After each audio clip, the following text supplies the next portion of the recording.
Les invito, hermanos, entonces a Filipenses capítulo 1. Vamos a leer los dos primeros versículos.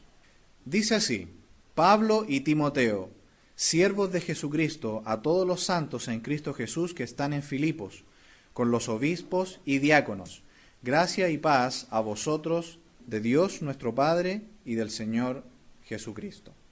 Muy bien, la carta de Filipenses es, por supuesto, una de las joyas más hermosas del Nuevo Testamento, escrita por el apóstol Pablo y aparentemente, según el versículo 1, junto a Timoteo, a la iglesia en Filipos. Aproximadamente, estamos hablando del año 61 después de Cristo, ya han pasado casi 30 años desde la muerte y ascensión del Señor Jesucristo, y Pablo, luego de un gran ministerio por todo el mundo conocido, fundando muchas iglesias, esparciendo el Evangelio, ya está preso en Roma y va camino a su muerte, a su martirio por la causa de Cristo. Esta es una iglesia que sin duda existe por la soberanía de Dios. Acompáñeme, por favor, al libro de los Hechos, sin perder Filipenses. Hechos, capítulo 16. Ya sabemos que en capítulo 14, Pablo ya había estado en Listra, un lugar, ¿cierto?, de donde, luego de que Pablo vuelve en su segundo viaje misionero, encuentra que desde su primera visita, todos los que se han convertido a la fe de Cristo, hay un joven llamado Timoteo. Y este joven ha crecido, ha madurado, y los hermanos de la iglesia le dicen: mire, hermano Pablo, este joven ha crecido y es un gran líder entre nosotros. Le hablan de su testimonio y Pablo, ¿qué decide? Llevárselo.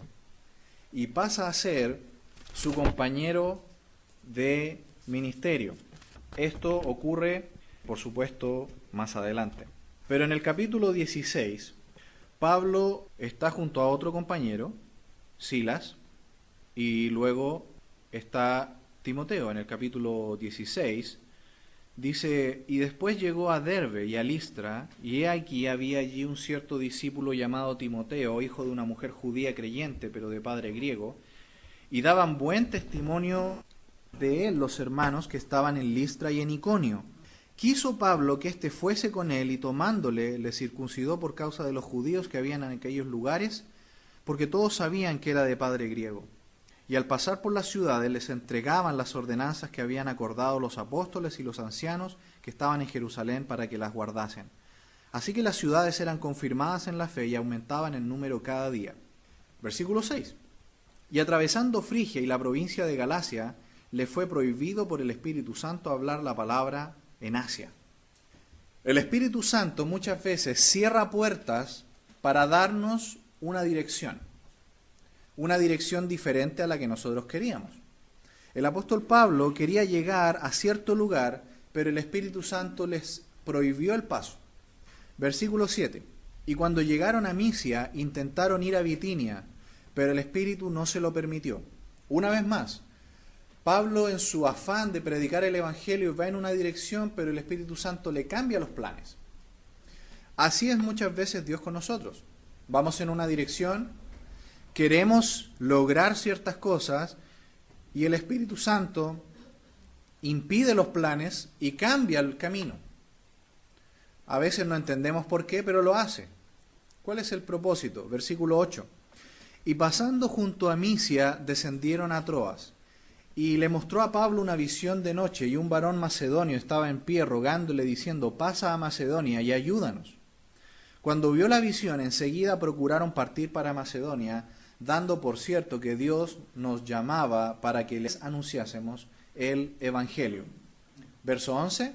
Zarpando pues de Troas, vinimos con rumbo directo a Samotracia, y el día siguiente a Neápolis, y de allí, ¿a dónde? A Filipos. La iglesia de Filipos, hermanos, existe por la pura soberanía de Dios. Dios le cambió el plan a Pablo 2 veces para guiarlo a la ciudad de Filipos. Y a veces, hermanos, nosotros no entendemos quizás los planes de Dios, no entendemos por qué las cosas se dan de cierta manera. Por esa razón es tan importante la oración y la dependencia en Dios en cada paso que damos. puesto que a veces en vez de quejarnos y de exigir a Dios por qué pasan las cosas, a veces es la guía de Dios. Y debemos tratar de ver tras las bambalinas, ¿cierto?, que Dios está guiando las cosas. Y volviendo a Filipenses, vemos que ahora ha pasado el tiempo, han pasado los años, y Pablo le está escribiendo a una iglesia en esa ciudad, en Filipos. Y es muy interesante que esta es una iglesia que sostiene el ministerio de Pablo. Una iglesia de características muy interesantes, una iglesia misionera que ofrenda para las necesidades de la propagación del Evangelio. Si usted se fija, va a ver que Pablo escribe esta carta, más adelante lo vamos a ver, en parte para agradecer a la iglesia por la ofrenda que ellos le dieron. Interesante, ¿no? Así que podemos ver en primer lugar que esta iglesia, todos estos santos que están en Filipos, existen en primer lugar por la soberanía de Dios. La iglesia, hermanos, existe por la soberanía de Dios. No sabemos cómo fueron los planes en esta iglesia, cómo fueron los pasos de los primeros misioneros y pastores que vinieron a esta iglesia exactamente, cómo llegaron acá. Quizás Dios les cambió el plan varias veces y llegaron acá y fundaron la iglesia. Y nosotros estamos aquí sentados por esa gracia de Dios. Así que, hermanos, la vida de Timoteo también es otro ejemplo de la gracia de Dios. Era un joven, mitad judío, mitad gentil, que se convirtió a Cristo, creció por la gracia de Dios en la iglesia, solamente apoyado por su mamá y su abuela. De su papá no se dice mucho que le haya inculcado el camino de Dios, solamente su mamá y su abuela. Y Pablo le llama a Timoteo hijo verdadero en la fe. Por la pura soberanía de Dios es que estamos aquí, y es que esta iglesia de Filipos existió. En segundo lugar, dice aquí la palabra de Dios, con los obispos y diáconos. Es muy interesante que nosotros podamos hacer una observación de la palabra obispos. Es la palabra griega episkopois, de donde viene la palabra episcopo. Es el sobreveedor. Son aquellos líderes puestos por Dios en la iglesia que alimentan a la iglesia, que pastorean a la iglesia. Y los diáconos, la palabra griega allí, diakonois, el diácono, es aquel líder en la iglesia que se preocupa y que sirve en la parte material de la iglesia, pero con una aplicación espiritual. Es decir, están los líderes que se preocupan de la parte espiritual de la iglesia y están los líderes que se preocupan por la parte material de la iglesia. Líderes administradores del templo, de las cosas materiales, de las ofrendas, de los trabajos de la iglesia, y los que se preocupan de la parte espiritual de la iglesia, de la enseñanza de la palabra de Dios, del estudio de la palabra de Dios, del crecimiento espiritual de los hermanos. La carta a los Filipenses es una carta que nos enseña cómo tener gozo. Se le llama la epístola del gozo. Y con la ayuda de Dios en estas semanas, si el Señor nos permite, vamos a estudiar cómo tener gozo en nuestras vidas. Diferenciemos qué significa gozo de felicidad. Algunos hablan de la felicidad. Felicidad es lo que se siente cuando uno abre un regalo inesperado. Esa emoción fuerte que dura unos segundos se llama felicidad, pero se acaba rápido. Gozo es algo que puede durar en forma continua. Gozo, la mejor definición que encontré de gozo, el gozo bíblico, el gozo que nos da Dios, es el sentir la presencia de Dios en nuestra vida a pesar de las circunstancias. Ese es el gozo. Gozo es sentir la presencia de Dios en nuestras vidas, cual sean las circunstancias del momento. Ese es el gozo. Y vamos a ver con la ayuda de Dios cómo tener gozo. En estos primeros dos versículos encontramos, en primer lugar, que la iglesia existe por la soberanía de Dios. Dios nos ha puesto aquí. En segundo lugar, los responsables por esta iglesia local son los líderes que Dios ha puesto. Aquí se coloca a los que pastorean y a los que sirven en los asuntos materiales de la iglesia. Vámonos por favor al libro de los Hechos, capítulo 6, verso 1. En aquellos días, como creciera el número de los discípulos, hubo murmuración de los griegos contra los hebreos, de que las viudas de aquellos eran desatendidas en la distribución diaria. Entonces los 12 convocaron a la multitud de los discípulos y dijeron: no es justo que nosotros dejemos la palabra de Dios para servir a las mesas. Buscad pues, hermanos, de entre vosotros a 7 varones de buen testimonio, llenos del Espíritu Santo y de sabiduría, a quienes encarguemos este trabajo, y nosotros persistiremos en la oración y en el ministerio de la palabra. Agradó la propuesta a toda la multitud y eligieron a Esteban, varón lleno de fe y del Espíritu Santo, a Felipe, a Prócoro, a Nicanor, a Timón, a Parmenas y a Nicolás, prosélito de Antioquía, a los cuales presentaron ante los apóstoles, quienes orando les impusieron las manos. Y crecía la palabra del Señor, y el número de los discípulos se multiplicaba grandemente en Jerusalén. También muchos de los sacerdotes obedecían a la fe. Vemos aquí claramente los dos grandes grupos de líderes que hay en la iglesia. Están los líderes que se dedican a la palabra de Dios, al ministerio de la oración, a la enseñanza de la palabra de Dios. Y en el Nuevo Testamento encontramos varias palabras: los pastores, los obispos, los presbíteros, diferentes palabras para hablar de los líderes que se dedican a la parte espiritual propiamente tal de la iglesia. Y en segundo lugar hay otro grupo que se dedica a la parte material de las cosas de la iglesia, pero con un miramiento espiritual. Los diáconos surgen entonces como una necesidad en la primera iglesia para poder administrar las ofrendas y repartirlas adecuadamente para las personas que tenían necesidad en ese momento. Cuando en una iglesia el liderazgo está claramente establecido y cada líder, de acuerdo a su rol, cumple su rol, ¿cuál es el resultado? Dice el versículo 7, primero, crece la palabra del Señor. Cuando en una iglesia hay orden y cada líder hace lo que tiene que hacer y no hay intercambio de roles y no hay confusión de roles y cada uno hace de acuerdo a lo que Dios le ha llamado, hay bendición. En primer lugar, crece la palabra de Dios, porque cada uno hace su rol adecuadamente. Cada uno, de acuerdo a sus dones, ministra según la multiforme gracia de Dios. Y así la iglesia crece primero en la palabra de Dios, que es el fundamento de cualquier crecimiento sano en cualquier iglesia local. Segunda bendición, y el número de los discípulos se multiplicaba grandemente en Jerusalén. También muchos de los sacerdotes obedecían en la fe. En la medida que una iglesia crece en madurez espiritual, crece en estatura en la palabra de Dios, el testimonio espiritual se va a hacer sentir hacia afuera.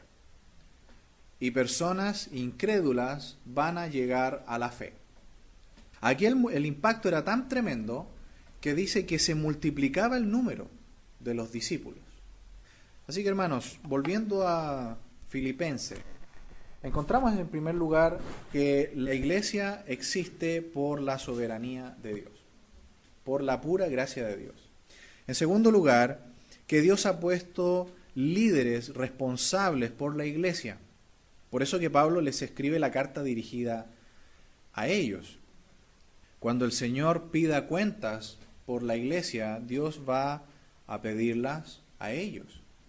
Cuando aparezca el príncipe de los pastores, ¿cierto?, va a pedir cuentas a los líderes de la iglesia por la responsabilidad recibida. ¿Cuáles son los requisitos que deben cumplir estos hombres de Dios? Vamos a Primera de Timoteo, por favor, capítulo 3, versículo 1. Palabra fiel, si alguno anhela obispado, buena obra desea. Pero es necesario que el episcopo, el mismo líder, ¿cierto?, el pastor, el anciano, el grupo de líderes que velan por la parte espiritual de la iglesia, pero es necesario que el obispo sea irreprensible, marido de una sola mujer, sobrio, prudente, decoroso, hospedador, apto para enseñar, no dado al vino, no pendenciero, no codicioso de ganancias deshonestas, sino amable, apacible, no avaro, que gobierne bien su casa, que tenga a sus hijos en sujeción con toda honestidad, pues el que no sabe gobernar su propia casa, ¿cómo cuidará de la iglesia de Dios? No un neófito, no sea que envanecido caiga en la condenación del diablo. También es necesario que tenga buen testimonio de los de afuera, para que no caiga en descrédito y en lazo del diablo. Esos son los requisitos que no son gusto de nosotros, sino es lo que Dios pide. Dice, es necesario que así sea. Y los diáconos, versículo 8. Los diáconos asimismo deben ser honestos, sin doblez, no dados a mucho vino, no codiciosos de ganancias deshonestas, que guarden el misterio de la fe con limpia conciencia. Y estos también sean sometidos a prueba primero, y entonces ejerzan el diaconado si son irreprensibles. Las mujeres, asimismo, sean honestas, no calumniadoras, sino sobrias, fieles en todo. Los diáconos sean maridos de una sola mujer, y que gobiernen bien sus hijos y sus casas, porque los que ejerzan bien el diaconado ganan para sí un grado honroso y mucha confianza en la fe que es en Cristo Jesús. De modo que, hermanos, no es por carisma personal, no es por simpatía, no es por ser un familiar, un amigo, que nosotros colocamos líderes responsables en la iglesia, sino que es de acuerdo a requisitos personales establecidos por la palabra de Dios. Finalmente, en este punto, Primera de Pedro capítulo 4, versículo 10 y 11. Cada uno, según el don que ha recibido, ministrelo a los otros como buenos administradores de la multiforme gracia de Dios. Si alguno habla, hable conforme a las palabras de Dios. Si alguno ministra, ministre conforme al poder que Dios da, para que en todo sea Dios glorificado por Jesucristo, a quien pertenece la gloria y el imperio por los siglos de los siglos. Amén. Cada uno según el don que ha recibido.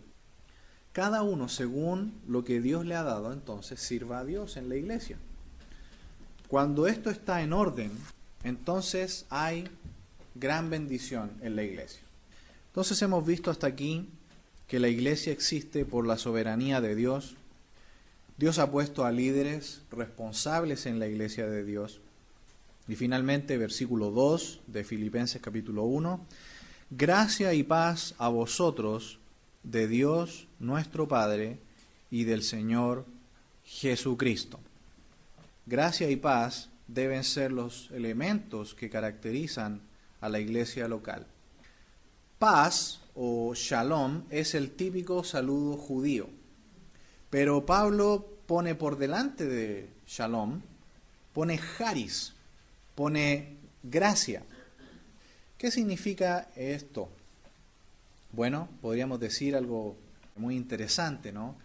Para poder tener paz con Dios, primero necesitamos la gracia de Dios. No puede haber perdón de pecados, no puede pasar nadie a ser un hijo de Dios, a estar en paz con Dios, a menos que Dios primero, por gracia, nos dé el perdón de nuestros pecados. Así que gracia, el regalo inmerecido de Dios, y luego la paz que Dios da, son los elementos que deben distinguir a la iglesia de Cristo. Nuestro mensaje de salvación primeramente es gracia.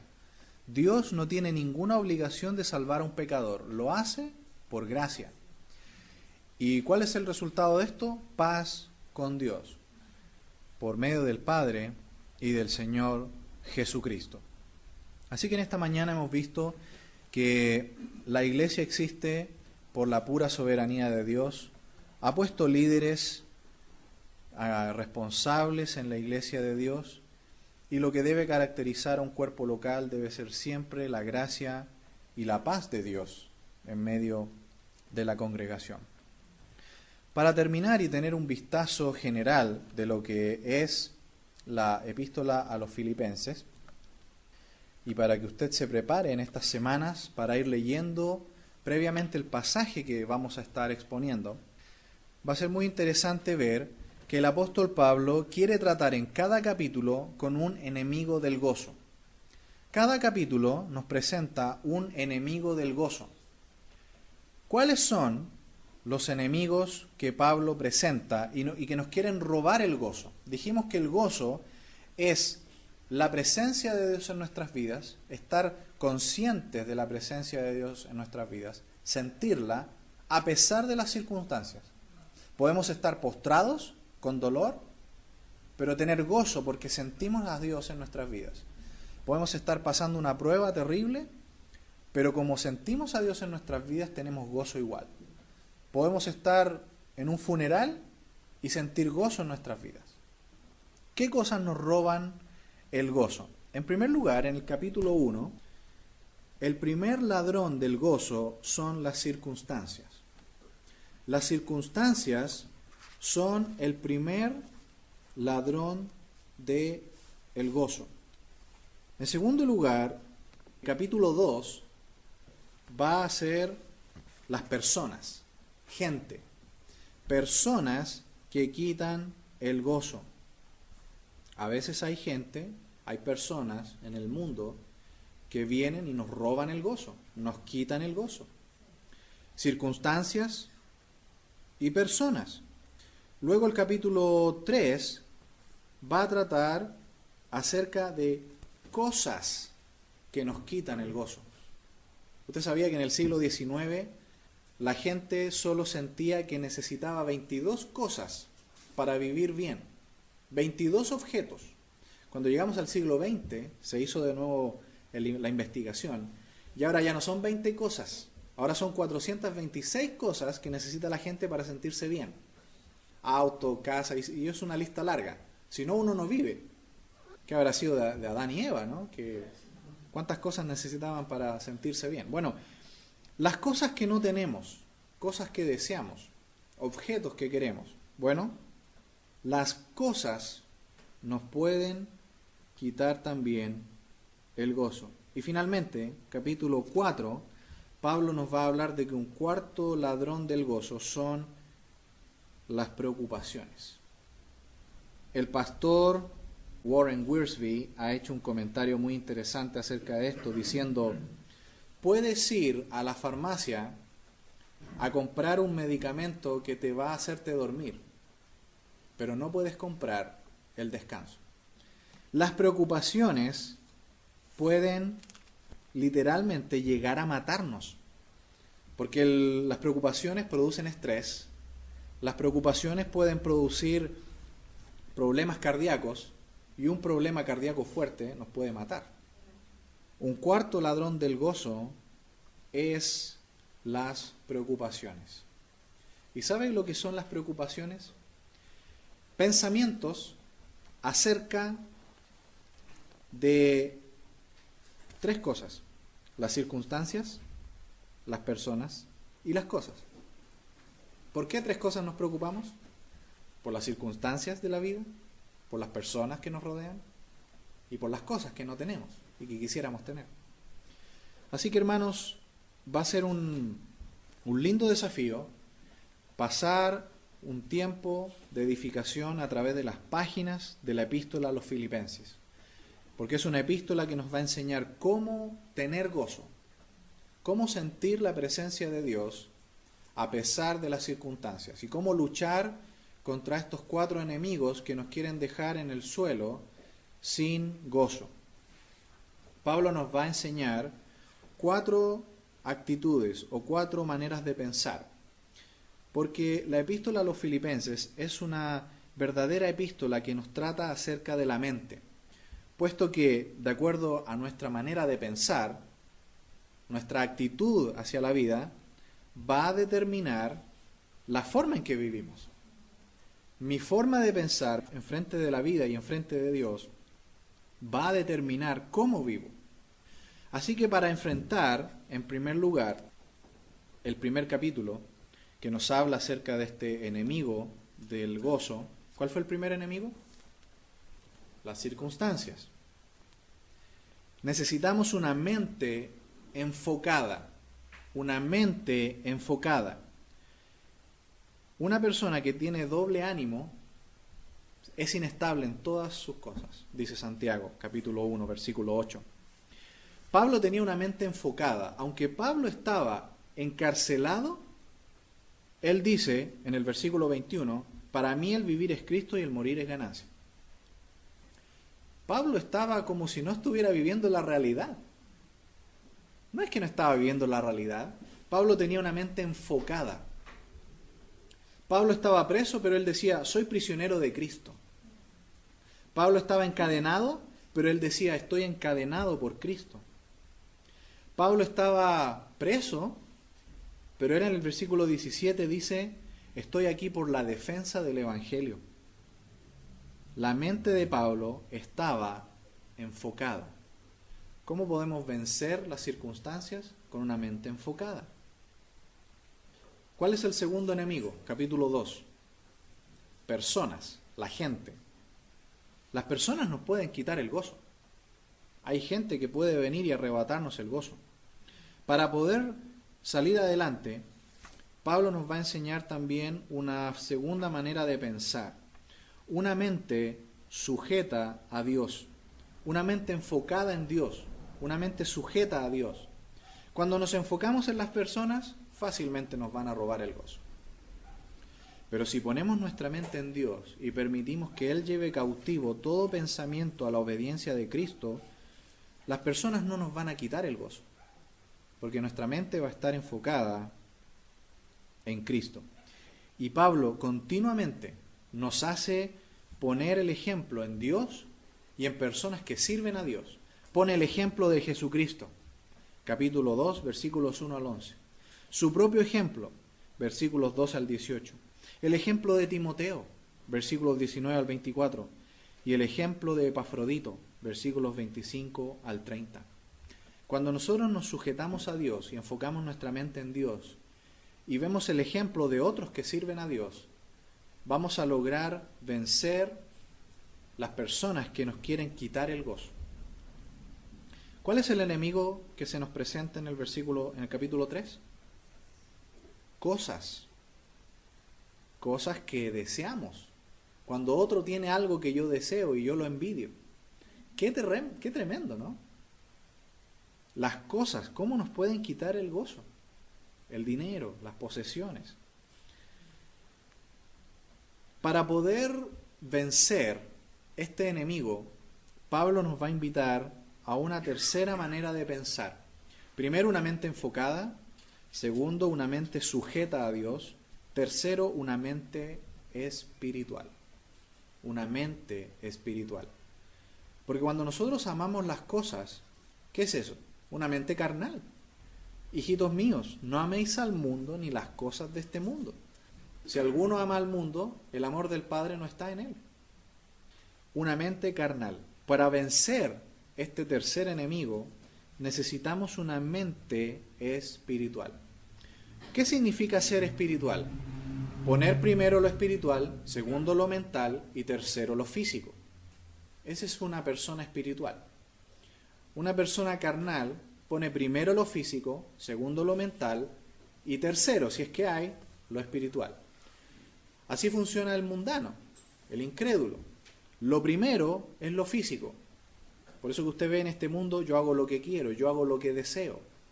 Todas estas leyes que se están promulgando acerca del matrimonio homosexual, el aborto, porque están haciendo lo que desean, lo que sus apetitos y deseos físicos les piden hacer. Y piensan que hacerlo es libertad. No es libertad. Son esclavos de sus deseos físicos y personales.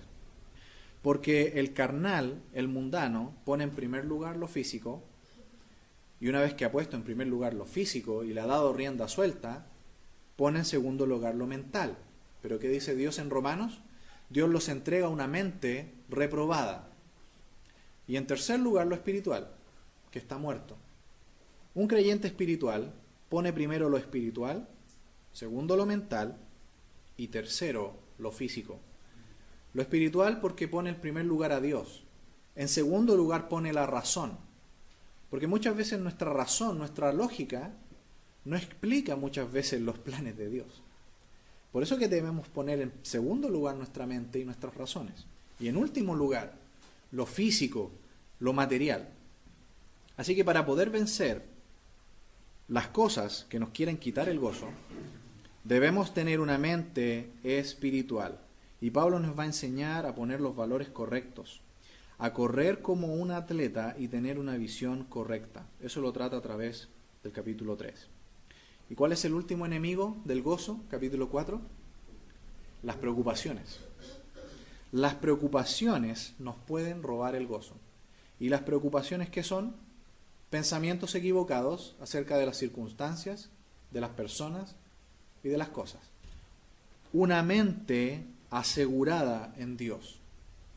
Una mente asegurada en Dios.